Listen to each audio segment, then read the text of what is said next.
So it's almost 2 p.m. in the afternoon, so it's just like 7 minutes to 8 minutes to be 2 p.m. in the afternoon. So during 2 p.m. in the afternoon, it's much more better for the temperature here because it's cool because of the fresh air coming from trees and grasses. Like this one, you can see it's moving.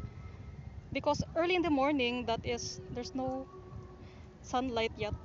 That the sunlight is not yet that strong, so the winds are not that strong yet, so the trees and grasses are not yet moving that time. So it's a bit humid during the evening hours, nighttime, and early morning. So during the early afternoon, it's much more windy here.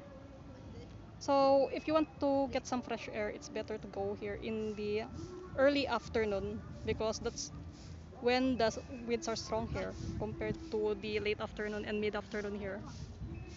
You can't feel the strong heat of the sun because of the fresh air and the breeze that is a bit strong because of the sunlight that is making the grasses and trees move.